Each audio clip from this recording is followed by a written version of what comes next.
Okay, so thought I'd do a quick little film about the Capricorn and how it works. Hopefully your video is sideways, but basically, as you can see, there is things are lit up here. That's because when I did this particular layout, I didn't need anything on these 8 channels, and I wanted to bring everything closer to the center. So I put all my channels in the center. The board is fully modular. For instance, you could just, like, even though you've got this set up already, you could tell it, hey, you know what, I want a gap between these two. And you could just tell it, I want to put these channels right here, and it would simply rewrite those channels over to there, and you'd have an empty gap here. Why you'd want to do that, I have no idea, but you could do that. And then, of course, it's like there's your ins, there's your returns, groups, wherever we put the groups, there they are. There's 1 through 8, 9 through 16. You could have just as easily put all the groups over here. Your auxes, I just changed it. Now they're all turned to auxes. I've labeled them. They're all UAD things and some extra auxes. Move that. There's a couple of Q sends on the faders. There's all my group outputs. These are actually, even though you think of them as mono channels, I've changed them internally over in the computer over here as stereo channels. If you look on the path configuration, you'll see that they're, well, you can't see very well, but it says 15 to 16. So so instead of having to move 2 faders for your stereo channels or whatever, you have those as stereo within the channels there. This is a script holder that your console wouldn't have one of those, but that's the surround section. Other than that, all the consoles are the same. So basically, you select a channel. Here is the kick drum, for instance. We'll select that down here. It lightens that up.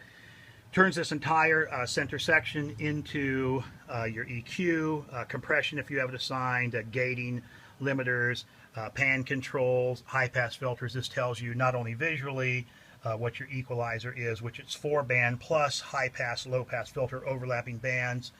You can actually change the steepness of the filter.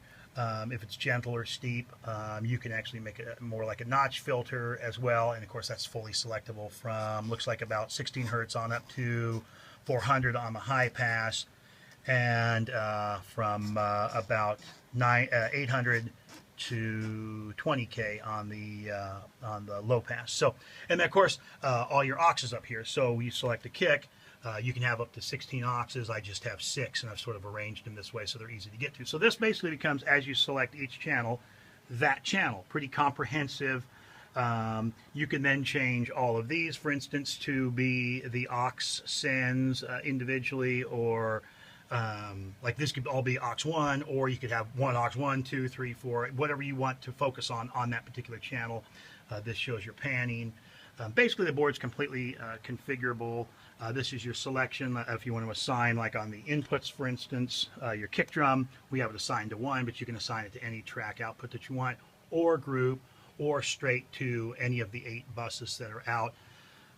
Real simple setup. Metering is selectable. I'm just playing back some generic tracks, a local banded.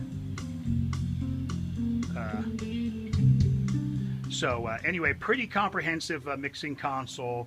Does a lot. There's all your titling, speaker selectors, source selectors. You can have 16 different sources. Can be your cues, cue control, studio loudspeakers, what's out in the room, how you do your solos, aux controls over here as well. Machine controls if you hook those up, all your automation controls. Pretty comprehensive, as I said, console to work with. All of them pretty much look the same, other than, like I said, the center section is only on this particular console.